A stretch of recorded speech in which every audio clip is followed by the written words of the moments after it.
한국 교회 전체의 발전 과정에 있어서 가장 중요한 부분이라고도 말할 수 있겠습니다. 그것이 무엇이냐면 한국 장로교회 조직에 대해서 살펴보고자 합니다. 오늘 제목 동노회와 장로교 정치 원리에 대해서 나누고자 합니다. 한국 장로교회는 1912년 총회를 조직하기까지 공의회 시대와 동노회 시대를 거쳐왔습니다. 먼저 1884년부터 1898년까지 미국 북장로교회와 남장로교, 그리고 호주 장로교, 캐나다 장로교 등 4개 교단 장로교회 선교사가 한국으로 들어와 사역을 시작하게 되었습니다. 저희들이 장로교회를 섬기고 있잖아요. 그래서 장로교회에서 오신 선교사님들이 이렇게 4가지 교단에서 왔다라는 것을 말씀드리고, 해마다 선교사들이 한국으로 이렇게 왔습니다. 1884년 알렌 선교사부터 정식적으로 입국하게 된 것입니다. 그리고 미국, 캐나다, 이렇게 호주 속속들이 내한하여 선교사들이 이렇게 선교 활동을 펼치게 되는데, 1889년 호주 장로교회에서 데이비스 남매가 내한하였습니다. 그리고 1892년에 미국 남장로교회 선교사도 왔고, 1898년에 캐나다 장로교회 선교사가 마지막으로 이렇게 이제 각 나라에서 첫 번째 땅을 밟고 오기 시작했습니다. 미국 같으면 방대하게 큰 나라라서 여러 교단에서 와도 이렇게 다양하게 이렇게 잘 믿을 것 같은데, 한국은 작은 땅덩이잖아요. 그런데 또 같은 장로교회인데 나라마다 와서 이렇게 선교 사역을 펼치다 보니 몇 가지 문제점들이 발견되었습니다. 그래서 선교사들이 합의한 것이 우리가 협의체가 필요하다라고 서로 의논하고 그렇게 필요성을 공감하게 되었습니다. 미국 북장로교회 선교부를 구성한 선교사 알렌 언더우드 헤론이 1889년 호주 장로교회에 연합하여 장로교 선교연합 공의회를 가장 먼저 조직했습니다. 그런데 공의회라는 것이 이렇게 함께 우리가 같이 섬깁시다라는, 협력을 합시다라는 것인데, 1년 후에 그 호주 선교사 데이비스가 사망하게 되고 이 공의회가 폐지되고 맙니다. 그리고 1892년 북장로교회는 먼저 왔었고 미국의 남장로교 선교사가 입국하게 되어서 1893년에 미국 선교사 공의회를 조직하게 됩니다. 그 연도가 1893년입니다. 첫 번째 사진을 보시도록 하겠습니다. 여기 해외 선교사들로만 구성되어 있는 장로회 선교사 공의회입니다. 그래서 이 사람들이 함께 모여서 함께 선교합시다라는 것을 같이 정했고, 미국 선교사들이 이렇게 함께 있습니다. 그리고 네 개의 교단 이렇게 선교사들이 있다고 했죠. 호주, 캐나다, 미국 북, 미국 남 이렇게 해서 함께 이렇게 선교를 감당하는데, 한국 땅덩이가 그렇게 크지 않은데 우리들이 중복적으로 그렇게 사역을 하는 것보다 예정 협정을 이렇게 맺어가지고 어느 지역은 미국 북장로교회가, 어느 지역은 호주 장로교회가 이렇게 선교합시다라고 결정을 내렸습니다. 각 지역별로 선교사를 파송하기로 약속했습니다. 그리고 선교부를 설치하고 선교에 온 힘을 기울이게 되었습니다. 대한예수교 장로회가 이에 탄생할 때에 먼저 미국 북장로교회는 서울과 평양을 중심으로 그 복음 선교를 했고요. 남장로교회는 충청도와 전라도 지역, 그 다음에 캐나다 장로교회는 함경도 지역, 호주 장로교회는 부산과 경남, 이렇게 서로 다르게 활동을 했습니다. 4개의 서로 다른 장로교단에 연합함으로써 한국교회의 발전의 원동력이 되었습니다. 왜 그럴까요? 한국 교회가 유례 없는 발전을 이루었고 폭발적인 성장을 이루었는데 많은 요인들이 있겠지만 이렇게 선교부가 하나가 되어서 연합했다는 점이 참으로 유의미하다라고 할 수 있겠습니다. 선교사들이 연합하자 그 다음에 남은 연합은 한국 교인들의 연합이었기 때문입니다. 연합할 때 당장 연합합시다 해서 연합이 되는 것은 아니죠. 이들도 이렇게 공의회를 세우면서 13년이라는 시간을 보내게 되었습니다. 그리고 그 공의회에 1기가 있고 2기가 있습니다. 1기는 1893년부터 1900년까지를 제1기 선교사 공의회라고 하고 2기는 1901년부터 1906년까지 합동공의회 시기로 말할 수 있겠습니다. 그 이름에서 알 수 있듯이 선교사 공의회는 해외 선교사들로 구성되어 있다고 해서 그 이름이 선교사 공의회이고 합동 공의회 시기는 한국에 있던 장로님 그리고 조사 6인 그리고 외국 선교사 25명 해서 그렇게 합동해서 같이 이렇게 회원이 되어 7위의 회원이 되어 공의회를 구성하게 되었습니다. 1893년 공의회를 세울 때만 해도 한국 지도자는 전혀 없었습니다. 그런데 8년이 지나면서 이렇게 1901년에는 장로나 조사 이제 평신도 사역자의 역할 정도 되는 그 조사들이 생겨나서 조선인 지도자들이 나타났다라는 것입니다. 공의회는 7위 기구입니다. 그 기능 여러 가지 기능을 담당했지만 정말 잠정적인 기구로 나중에 노회와 총회가 있기 전에 우리가 선교사가 먼저 조직을 갖추고 있고 한국 교회가 잘 설 수 있도록 도와줍시다. 그리고 이거는 한시적으로 정말 장래에 적법한 설립이 이루어질 때까지 우리가 함께 합시다라고 하는 만든 7위의 기구입니다. 공의회는 개혁교회의 신앙과 장로교 정치를 사용하는 단일교회의 설립을 목표로 삼았습니다. 그리고 공의회는 각 도에 당회권을 가진 위원회를 조직해서 활동을 했는데요. 공의회에 관할 지역이 전국에 걸쳐서 광범위하게 있기 때문에 세부 조직을 나누었는데 그것이 7개입니다. 공의회 위원회라고 해서 일종의 대리회 같은 거죠. 공의회가 다 전국을 돌아다닐 수 없죠. 그래서 각 도에다가 대리회를 두고 그렇게 조직해서 일을 수월하게 처리해 나가는 것입니다. 그리고 어떻게 묶여 있냐면 경기 충청 대리회 그리고 평양 남 대리회, 평안 북 대리회, 황해 대리회, 함경 대리회, 전라 대리회, 경상 대리회 이렇게 조직되어 있습니다. 이 공의회 의원회의 감독 아래 당회위원회가 있습니다. 이 위원회는 우리가 생각하는 그 당회가 하는 일과 흡사합니다. 세례 후보자를 심사하고 성례를 계획하며 권징을 시행합니다. 그리고 장로 선거 준비 등 나중에 개교회의 당회가 담당하는 모든 기능을 수행했습니다. 이것이 초기 한국 교회에 있었다라는 것입니다. 지금 이제 선교사를 중심으로 이런 것들이 세워지고 있습니다. 개교회에서 실시하는 장로 선거는 공의회 위원회의 허락하에 전국에 7개 있는 공의회 위원회가 있다고 했죠. 그것에 가서 내가 경상도에 살며 경상위원회에서 허락을 받고 우리 교회가 장로를 선출할 수 있게 허락을 받고 하는 것이죠. 한국 교회의 장로님이 최초로 세워진 것이 1900년입니다. 1900년에 장로 3인이 최초로 세워지게 되고요. 1904년까지 25명의 장로를 창립했습니다. 1901년 9월에 선교사와 한국인 총대가 참여하는 합동공의회의 이름을 이렇게 바꿨습니다. 조선예수교 장로회 공의회로 정했습니다. 조선인이 함께 참여해서 공의회를 했기 때문에 이러한 이름을 정했습니다.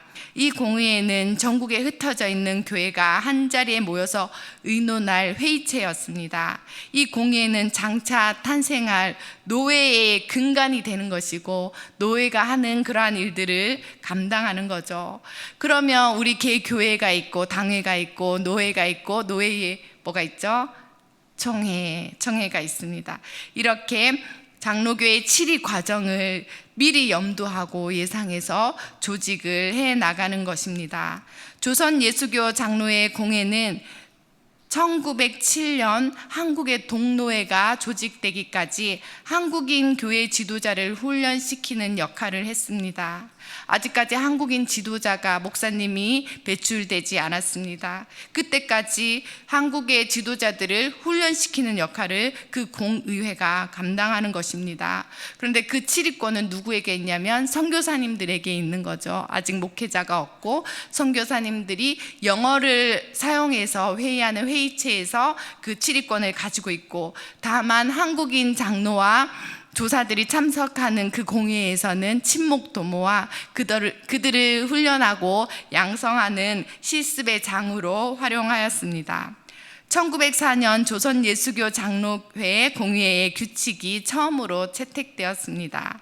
어떤 규칙으로 우리가 장로교회를 세워나갈까 했을 때 서양 교회로부터 이제 독립해야 하잖아요. 그래서 독립교회를 세우는 데 있다고 그 목적을 두었고, 이 독립교회는 개혁교회의 신앙으로 인정하고 장로계 정치를 사용하게 될 것을 천명하면서 주요 주목할 만한 내용은 조직의 개편이었습니다. 기존의 공의회위원회, 즉 대리회는 노회위원회로 개편되었습니다.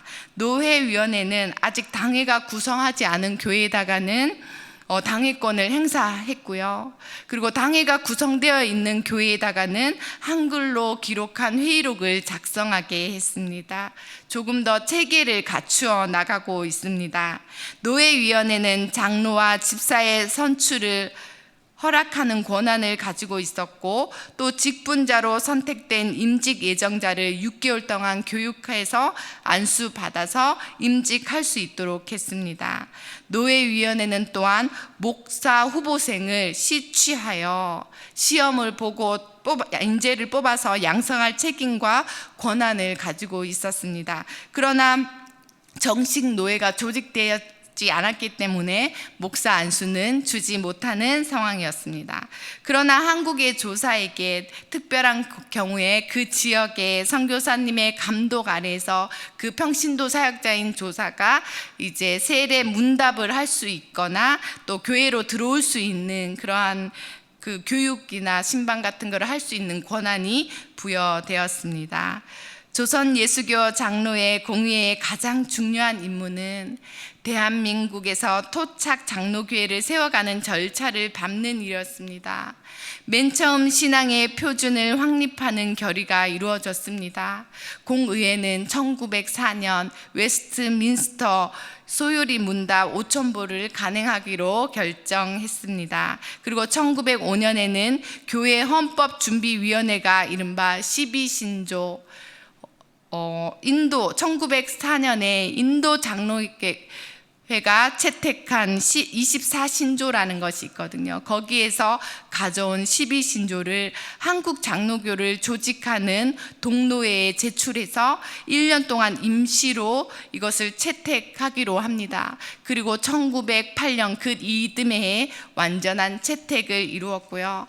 제가 헌법 수업도 들었고 이게 1922년에 이제 완성된 이제 헌법인데요. 그 이후에 개정되었겠지만 여기에 보면은 이제 교리 앞부분은 교리 부분, 뒤에는 정치 부분이 나옵니다. 그래서 어떻게 목사님을 뽑고 어떻게 항종직을 선출하며 이런 것들이 정치 부분, 그리고 어떻게 치리할 것이며 그런 것들이 나오고, 우리 소요리 문답도 여기에 나오며 신조, 12신조 12가지 우리는 어떤 믿음을 고백합니다 라고 하는 그 내용이 한국 장로교회에 이렇게 헌법으로 이렇게 제정되어 있습니다.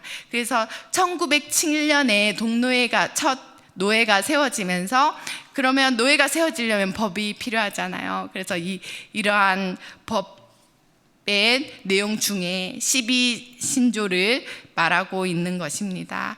그래서 임시로 채택되었다가 1908년에 완전 채택하게 되었습니다. 하지만 1905년에 공의회가 교회 정치의 형태에 관해서 많은 대화를 이야기했는데 일치되는 내용은 있지 않았습니다.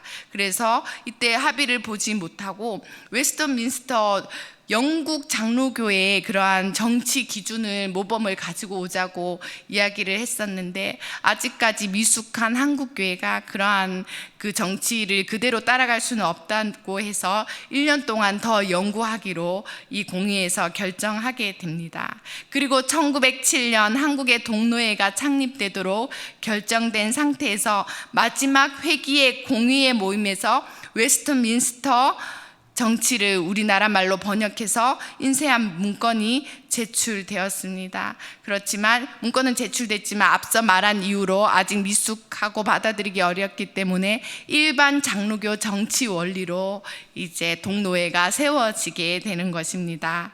이제까지 공의회가 주관했던 대부분의 업무는 노회가 세워지면 노회로 이양되는 것입니다. 그리고 1906년에 잡무처리 규칙 제정위원회를 조직하여서 그 공의회가 감당해야 되는 남은 잡무들을 처리하는 위원회를 세웠고요.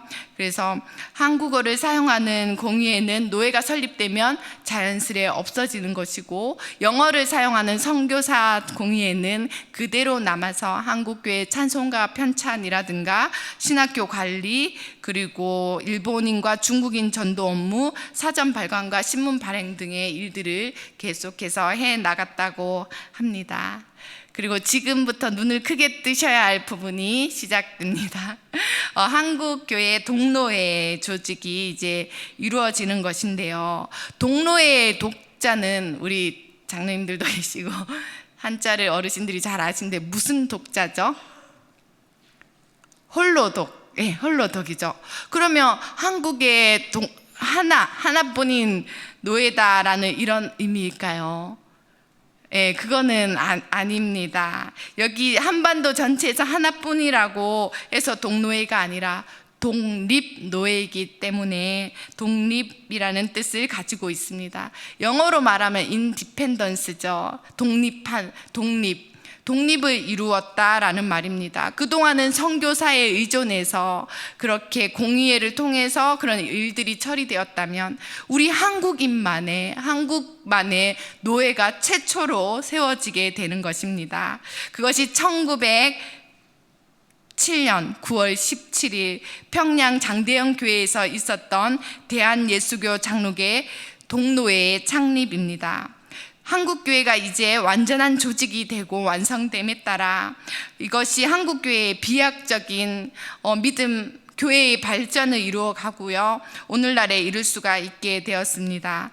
먼저 공의회위원회에 속한 선교사 및 한국인 장로 및 조사들의 노력으로 교회가 점점 왕성해 가고 있는 그때에 1907년 9월 17일 선교사 38명, 목사 33명, 장로 36명이 출석하여 대한예수교 장로회 동노회를 평양 장대영 교회에서 조직하였습니다. 두 번째 사진을 보도록 하겠습니다. 이 사진은 1907년 첫 번째 대한예수교 장로회 대한동노회 때의 모임의 모습입니다. 여러분들이 모여 있죠. 이때의 초대 회장은 마포 3열 세무엘 마페시입니다. 선교사가 선임을 했으며 때마침 1907년 9월에 이 동노회에서 제1회 평양 장로회 신학대학교를 졸업한 7명이 다음 사진 보겠습니다.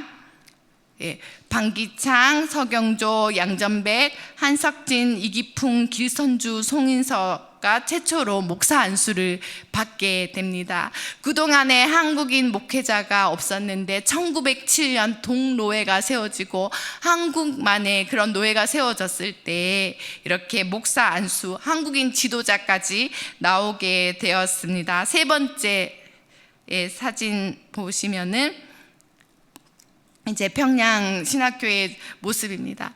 이들이 이제 1대 졸업생이면 지금 여기 광나루 장신대학교도 그 평양 장로회 신학교의 그 같은 학교이고, 그때의 기술을 따져서 저희들도 계속해서 후배들이 양성되고 있거든요. 저는 101기입니다. 그래서 평양 장로회 신학교에서 그렇게 최초의 7인으로 시작된 목사 안수가 오늘날 많은 목사님들을 배출하게 된 것입니다. 그래서 이 첫 안수에 너무나 감사해서 한 명을 제주도로 이렇게 선교사로 파송하게 되는데요. 이기풍 목사님이시죠. 여러분들이 너무 잘 아시는 것과 같이 동로회 창립 기념으로 제주 선교사로 파송하게 되었고, 나머지 6분은 각 지방의 선교사님과 함께 일할 수 있도록 전도 목사로 허락하였습니다.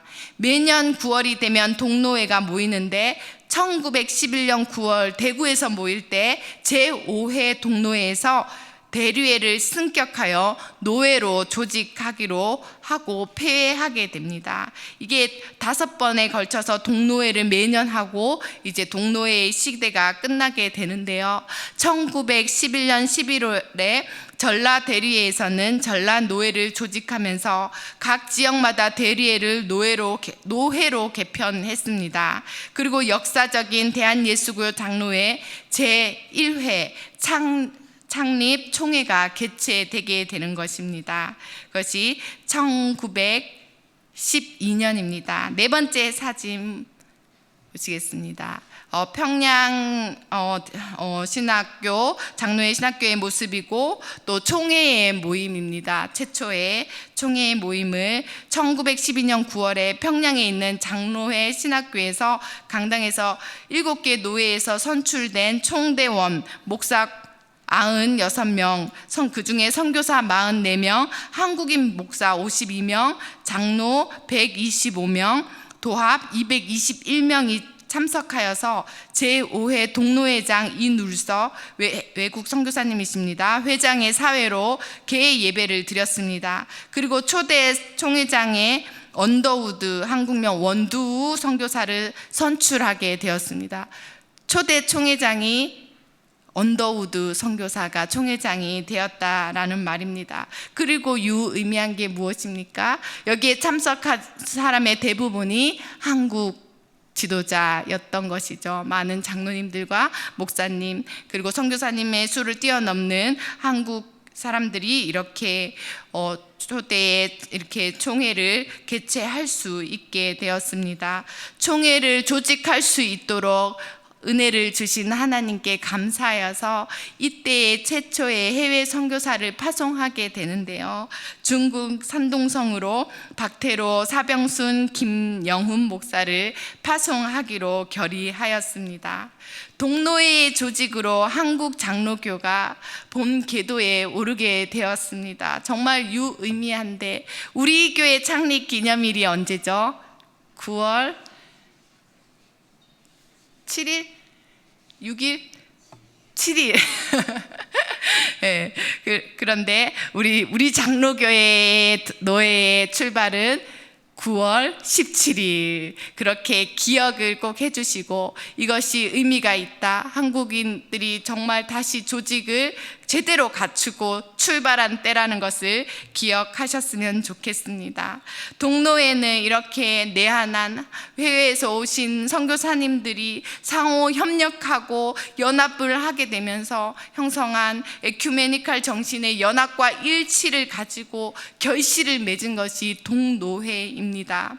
만일 내한한 선교사들이 자기 것만 주장하고 우리나라의 그 장로교회의 규칙과 교리와 그런 것들만 설파했다면 분명히 한국교회도 이렇게 하나의 장로교회가 아니라 몇 개로 분열된 상태로 시작을 했을 것입니다. 그런데 이렇게 연합과 일치로 시작했다는 것이 참으로 중요하고 그래서 동로회 하나로 이렇게 조직될 수 있었습니다. 그리고 이 정신이 한국교회의 기초라는 것을 지금 많이 분열된 장로교회 교단도 있지만 그 기초는 연합과 일치라는 것을 기억하시면 좋겠습니다. 그리고 다음 사진을 보시도록 하겠습니다. 여기 글씨가 흐릿해서 잘 안 보이시는데요. 대한예수교 장로회 동로회 서문입니다. 동로회를 이제 시작하면서 이러한 서문은 한국 장로교회 출발 선언문이라고 말할 수 있습니다. 장로교회의 기초 조직은 노회인데요. 위의 서문은 한국 장로교가 한편 외국 선교부의 연합과 협력의 결실이고, 또 다른 한편은 외국 선교부로부터 독립하는 동노회로 시작한 것을 선포하는 그러한 내용입니다. 그 내용을 잠깐 보시면, 하나님께서 우리나라 인민을 돌아보사 미국 남장로교회와 북장로교회와 영국 오스트레일리아 장로교회와 가나다 장로교회의 주를 믿는 모든 형제 자매들의 마음을 감동시켜 이 네 곳 교회 총회로 선교사를 택명하여 이곳에 보내심에, 이 네 곳 총회에서 특별히 대한국 장로회 로회를 세우기로 허락하는 고로 장로회 회장 마포 삼열 목사께서 네 곳 총회의 권을 얻어 한국교회에 로회되는 취지를 설명하시되, 주 강생 1907년 9월 17일 오정에 한국 로회를 설립한 후 대안의 신학교 졸업생 7사람을 목사로 창립하고 대한국 예수 장로회 로회라 하셨으니 이는 실로 대한국 독립노회로다. 아멘이십니까? 이렇게 선교사의 도움과 또 한국인들의 연합으로 대한예수교 장로회가 만들어졌습니다. 위대한 연합입니다. 단순히 그저 선교사들만 연합했다면 그 의미는 더 적었을 것 같습니다. 하지만 여기에 한국인들이 같이 하게 된 것이고, 또 세계사에서 유례없는 그 복음의 뜨거운 확장이 일어난 연합의 사건이었습니다.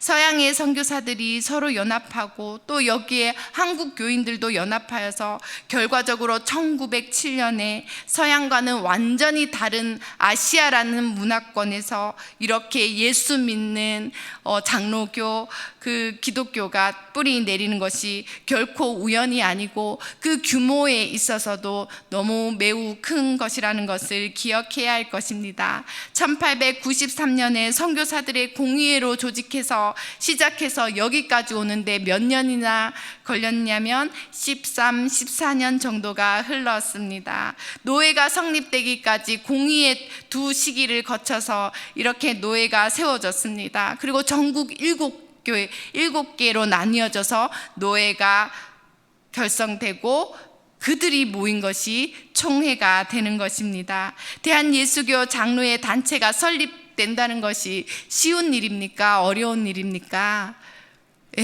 어려운 일이죠. 우리가 아무 도움 없이 이렇게 단체를 하겠습니다 해서 하루아침에 뚝딱 나오는 단체가 아니라는 것입니다. 이 장로교회가 조직되려면 보통은 3개의 협의체가 있어야 되는 거죠. 먼저 개교회의 당회가 있어야 하고, 그 다음에 이 몇 개의 당회를 가진 지역의 교회들이 관할하는 노회가 있어야 되고, 그 다음에 전국의 교회를 관찰하는 총회가 있어야 합니다. 그리고 이런 것들을 이제 규정하는 헌법이 있어야 하는 거죠. 그래서 이러한 것들을 준비하는 것이 결코 만만치 않았습니다. 그래서 이게 어려웠구나라는 것을 우리는 지금 오늘 이 시간에 들음으로 아는 거죠. 역사의 준비 과정이 있었다는 것을 알 수 있습니다.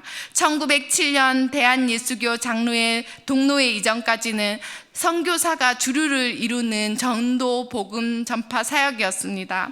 그러나 이제부터는 우리 한국교회가 주축이 되어서 그렇게 사명을 계속해서 감당해 나가는 것입니다. 그리고 이 동로회 1907년 9월 17일을 기억하라고 했는데 왜 중요하냐면, 이 동로회 밑에 대리회라는 그 노회위원회로 된 그 7개가 결국은 전국에 있고, 이 동노회라는 것이 하나의 중심이 되어서 이루어진다면 이것은 총회랑 진배였거든요. 말만 총회라고 하지 않았지 동노회로 출발하는 것이지만 총회이기 때문에 이 동노회가 너무나 중요한 것이고 이 모든 노회까지 그 영향력이 미칠 수 있도록 했기 때문입니다. 총회라는 이름을 쓸 수는 없었습니다. 왜냐하면 1912년에 실제로 그것들이 모아져서 총회가 이루어졌기 때문입니다. 하지만 총회는 이 동노회의 총모임인 동노회가 앞선 사실상의 총회라고도 볼 수 있는 그것이 그 이유는 첫 번째로 헌법이 채택되었고 두 번째는 한국인 지도자가 있었기 때문입니다. 그래서 한국인 지도자 최초의 목사 7분을 선출함에 있어서 한국교회가 이제 조직적으로 체계적으로 갖추어지는 것입니다. 이전에까지는 없었던 헌법도 있고 이전에는 한국 지도자도 없고 헌법도 없었기에 우리의 독립적인 그러한 조직을 이룰 수는 없었지만 이제 모든 것이 갖추어졌다라는 것입니다. 7명의 평양 장로회 신학대학교 졸업생이 배출되고 목사로 세워지는 순간은 정말 우리 한국 교회 역사상에서 가장 빛나는 순간일 것입니다. 그리고 이제 이들이 졸업과 동시에 목사 안수를 그 해에 받게 되는 것이고 드디어 한국교회가 한국 지도자를 세워가지고 실질적인 기틀이 되는 이 동노회를 마련했다라는 의의를 우리는 기억해야 할 것입니다. 무엇보다도 이제 이 한국교회가 서구교회로부터 완전히 독립했다라는 것에 의미가 있고 1884년 그리고 1885년부터 정식적으로 선교사들이 마구 들어올 때 그때부터 이 동노회가 세워지기까지 23년의 시간이 걸리거든요. 비교적 짧은 시간 안에 이렇게 저희들이 자립하는 교회가 세워졌다라는 것입니다. 그리고 세 번째, 장로교회의 정치 원리에 대해서 그러면 나누도록 하겠습니다. 동노회는 종전까지 노회위원회를 이제 대리위원회로 또 바꾸어서 이제 불렀는데요. 그 명칭만 바뀌었지 노회 하는 것들이 동일하게 이루어졌습니다. 노회는 전국의 각 대리위원회에 장로 피택과 목사 후보자의 취치 그리고 목사 위임에 대한 권한을 부여했습니다. 대리위원회로 하여금 오늘날 노회의 기능과 역할을 다하게 했습니다.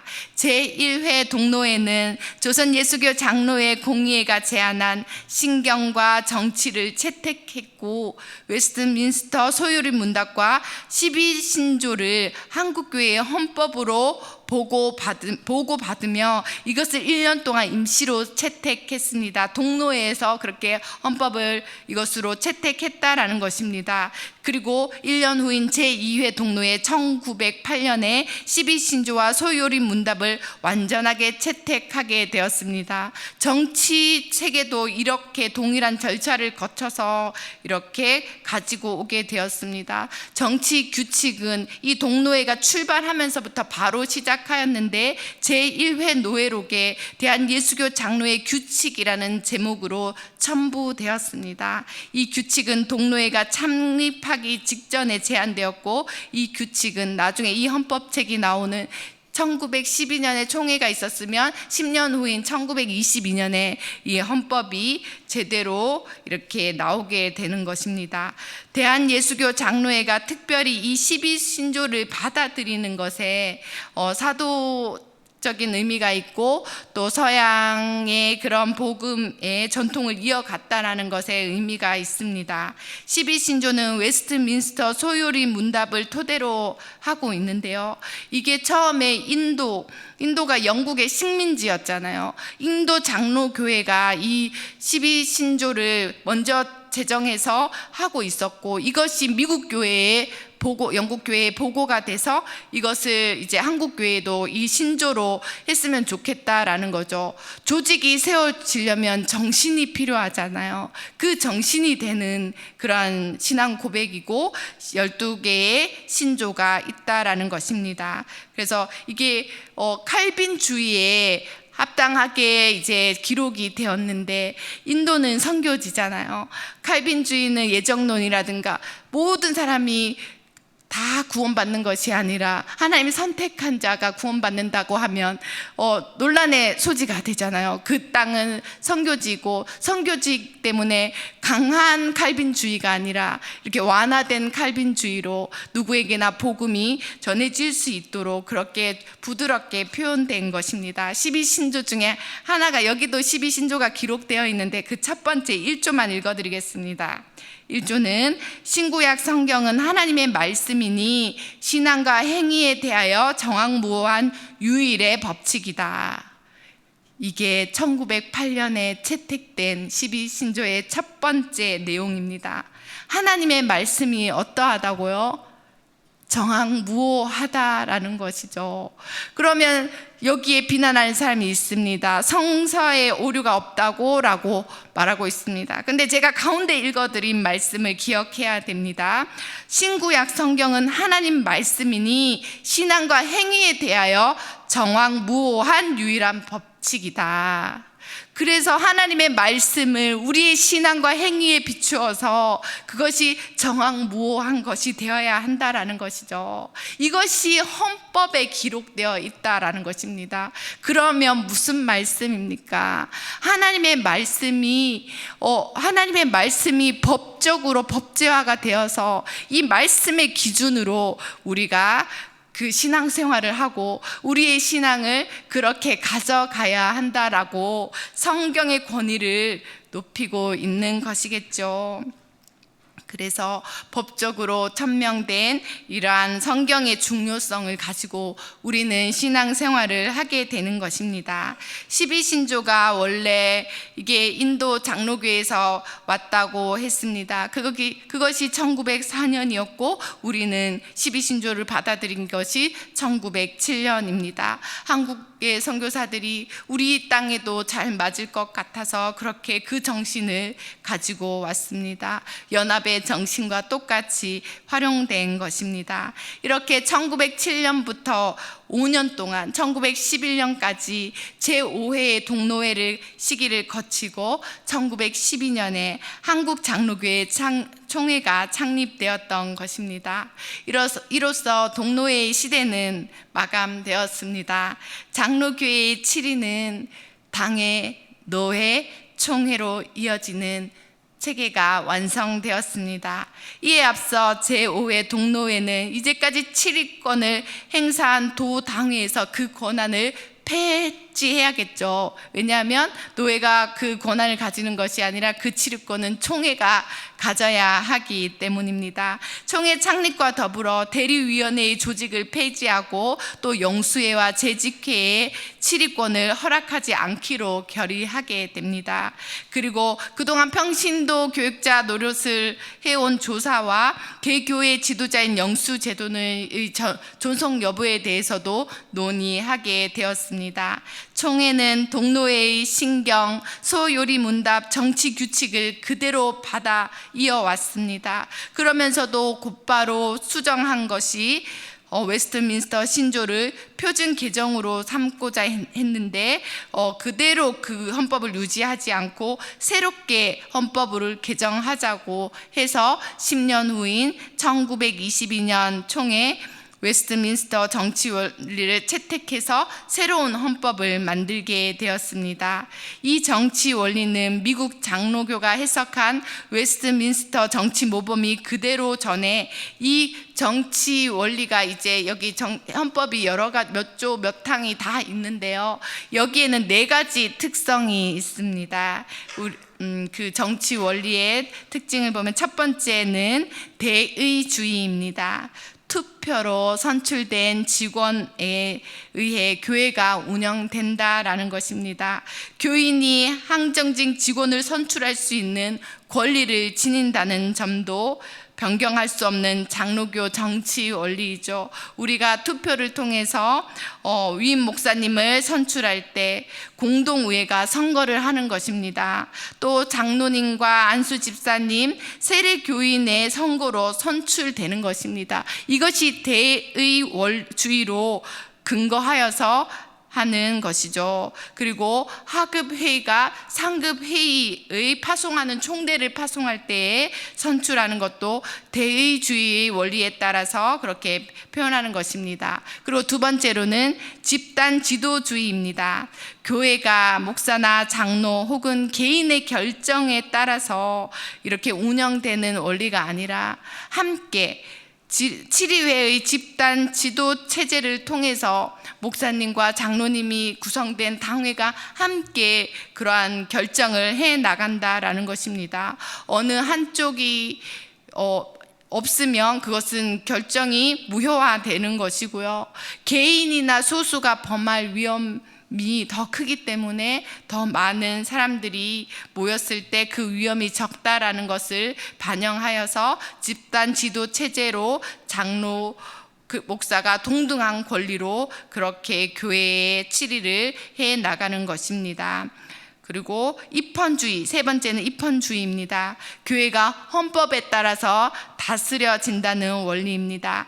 1922년 한국 장로교회가 제정한 헌법은 웨스트민스터의 표준에 따라서 이 안에는 신앙 고백서가 있고 이 안에는 규례서가 있죠. 예배 모범이 있고 칠이 권징하는 부분이 있고 그리고 정치에 대해서 나오는 부분이 있습니다. 모두 갖추어진 최초의 교회 헌법이 되는 것입니다.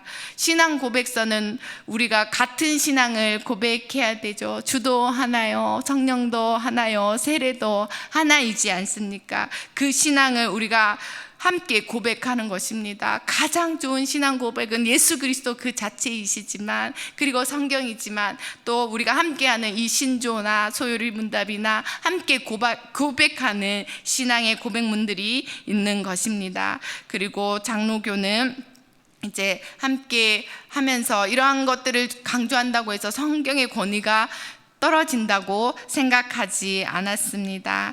교회는 이 신앙의 기초 위에 믿음이 서가는 것입니다. 규례서를 통해서 치리하고 권징하고 정치 어떠한 우리 그 선출 모든 과정들이 이 책에 기록되어 있습니다. 이것이 장로교회의 핵심입니다. 입헌주의와 대의주의는 그러니까 연결이 되어 있겠죠. 회중에 의한 선출 권한을 위임받은 교회 직원은 헌법에 규정한 범위 내에서 권한을 행사해야 된다는 것, 너무나 잘 아는 바와 같이 목사, 장로, 집사의 권한과 직무 하나하나가 다 기록되어 있습니다. 그리고 마지막으로 이 장로교 정치 원리의 네 번째는 관계주의입니다. 교회가 하나라는 성경의 원리의 기초에 있습니다. 우리는 그리스도의 몸입니다. 우리는 하나입니다. 이 믿음 안에 장로교회는 홀로 있는 홀로 독이 아니라 전 세계의 장로교회가 하나의 장로교로 연결되어 있음을 또 말하고 있는 것이고 당회와 노회와 총회가 연결되어 있는 조직이 그렇게 서로 치리회가 잘 협조하고 연결되어 있다라는 것입니다. 각 치리회의 권한과 직무는 헌법에 규정된 대로 진행되는 겁니다. 치리회는 또한 법 과 규칙에 근거하여서 대표를 세워서 모든 일을 처리합니다. 당회가 지교회를 이렇게 다스리고 노회는 지역의 교회와 교육자를 다스리며 총회는 교단 소속의 모든 지역 노회와 교회의 공동 관심사에 관한 관할권을 가지고 있습니다. 이것이 다 연결되어서 관계주의를 바탕으로 한 모든 치리회는 총대를 선출하고 상급 회의에 참여하게 하는 등 당회는 노회에 참석할 그러한 의무가 있고 또 치리 장로들을 또 교회에서 선출해서 보내는 의무도 있고 노회는 총회에 참석할 총대를 또 선출해서 또 총회로 가게 되는 것이고 그러한 역할들과 권한들과 의무가 있다라는 것입니다. 그래서 오늘 헌법에 대해서 이렇게 또 나누면서 장로교회가 체계적으로 이렇게 세워졌구나, 교회의 조직이 이렇게 완성되었구나라는 것을 기억하시기를 바랍니다. 한국에서 장로교회는 비로소 대한예수교 장로교회 전체 정치 조직이 1907년 9월 17일에 완성되고 나중에 이제 한국교회가 또 독립운동에도 영향을 미치고 백만 구령 운동이라든가 그런 것들을 했을 때 한국 기독교인들이 적지 않았다라는 것은 10만 명 이상이 그러한 운동에 참여했다라는 기록들을 보면 알 수 있습니다. 한국 교회가 이 땅의 민주주의에 많은 영향력을 미치게 되죠. 결론입니다. 한국 장로교회 설립은 한국의 근현대사 측면에서 매우 중요한 의미를 가지고 있습니다. 1910년 8월에 한일 강제 병합이 일어나고 일본 제국이 한국을 식민지로 삼기 시작했습니다. 이미 1905년에 을사늑약을 통해서 그 강제 조약을 통해서 한국 식민의 실질적인 통치권, 외교권을 빼앗겼지만 이미 식민지로 되는 시작이 되어 버렸던 것입니다. 그리고 가혹한 무당 통치가 시작되는 1912년 그 시기에 한국 교회는 헌법을 스스로 제정하고 전국적인 조직을 갖추고 총회 체제를 창립한 것입니다. 놀랍지 않습니까? 나라는 무너져 가고 나라의 외교권은 박탈됐는데 한국 교회는 세워져 가더라라는 말입니다. 한국 교회만큼은 그 이름에 있어서 대한예수교 장로회 통로에 조선예수회 장로회 총회라는 이름을 그대로 붙여서 사용했습니다. 일제 식민지 시대의 말입니다. 그것은 한국 교회가 그만큼 자율권과 자치권을 가지고 있었다라고 볼 수도 있습니다. 나중에는 한국 기독교 많은 박해를 받게 되지만 그렇게 시작했습니다.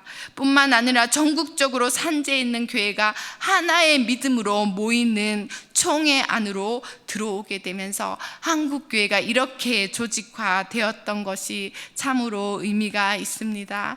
그래서 한 마음이 되니 3.1 운동 함께 하고 믿음의 사람들이 대한 독립을 위해서 그렇게 많은 한국 교회가 중추적인 역할을 감당했습니다. 총회의 조직으로 한국 교회가 가지고 있었던 복음주의 신앙이 조직적이고 법적으로 체계화되었습니다. 각 노회가 목회자와 교회에 대한 치리권을 확보함으로써 교회의 문제에 대한 강력한 치리를 행할 수 있게 되었습니다. 복음주의에 입각한 윤리관이 보편적인 윤리관이 되었습니다. 한국 교회가 한국 땅에 전했던 이 영향력이 참으로 큽니다. 한국 교회의 전통이 이 동로회가 설립되고 총회가 설립되면서 한국 교회라는 전통이 시작될 수 있었습니다. 조선 예수교 장로회 총회의 조직은 이제 선교사들이 이끌어오던 선교 시대를 마감하고 온 한국교회, 오직 한국교회가 이 시대를 이끌어가는 시작이 되었습니다. 이 한국교회의 발전의 비결은 바로 교회의 조직이었던 것입니다. 그것이 중요한 이유가 동노회로 시작하면서 한국의 정치 상황은 참으로 암담했지만은 그렇게 동아시아의 모든 패권을 가지고 가고 우리나라뿐만 아니라 일본이 러일 전쟁 이후에 그렇게 승승장구해 나가고 식민지를 만들어 나갈 때에 그러한 어려운 상황, 안타깝고 비극적인 일들 가운데서도 국가는 넘어지지만 한국교회는 일어나니까 국민들의 희망이 어디에 있겠습니까? 바로 이 한국교회에 있었다라는 것입니다. 국가의 희망을 두지 못하니 사람들이 그렇게 하나님께 매어 달리며 그렇게 대한제국이 멸망하면 오히려 대한예수교 장로회는 일어날 거라고 믿으며 빛과 소망 되신 예수님께 나아왔습니다. 그래서 이 좌절하고 있던 한국 사회에 교회가 그들의 힘이 되었고 원동력이 되었습니다. 오늘 우리 한국교회도 다시금 이러한 교회의 사명, 교회의 제 역할을 회복해야 될 줄 믿습니다. 교회의 조직을 다시 한번 바르게 세워나가면서 이 나라의 중심적인 역할을 감당하게 해달라고 기도하실 수 있기를 바랍니다. 그래서 믿음의 토대, 이 땅의 토대가 되는 한국교회가 되기를 함께 기도하며, 하나님께서 하나님 나라 사명자요, 하나님 나라의 도구로 우리 모두가 사용될 수 있기를 저와 함께 우리 여러분께 축원드립니다. 같이 기도하겠습니다. 장로교회의 신앙과 전통이 이 땅에서 깊이 뿌리 내리게 하신 하나님 아버지, 한국교회가 세워지는 모든 과정 가운데 역사하신 하나님의 크신 사랑을 기억하며 감사드립니다. 일제강점기의 어두운 시기 속에서도 교회를 조직하여 신앙의 정체성을 지키게 하시고, 우리 믿음의 선배들의 헌신과 눈물의 기도를 통해 오늘날 한국교회가 존재하게 하셨음을 깨닫습니다. 하나님, 한국교회가 다시금 연합과 협력의 정신을 본받아 하나 되게 하시고, 장로교회의 정치 원리를 바르게 세워 세상의 빛과 소금이 되어 이 땅을 밝히게 하시고, 한국교회가 시대의 중심에서 다시 한번 복음의 능력으로 나라와 민족을 섬기는 사명을 감당하게 하옵소서. 대한예수교 장로회가 처음 세워질 때의 신앙의 열정을 우리도 회복하게 하시고, 교회가 시대의 흐름 속에서도 변질되지 않고 복음의 본질을 지켜나가게 하옵소서. 이 모든 말씀 우리 주 예수님의 이름으로 기도드리오며, 이제는 우리 구주 예수 그리스도의 은혜와 하나님 아버지의 무한하신 사랑과 성령의 위로교통 충만하심이 한국교회가 나라의 중추적인 역할을 감당했던 지난 역사처럼 오늘도 교회가 이 땅의 소망이 되기를 간절히 바라며 기도하시는 모든 영세교회 성도님들과 이들의 삶의 터전 위에, 교회와 이 나라 이 민족 위에 이제로부터 영원토록 함께하여 주시기를 간절히 축원하옵나이다. 아멘.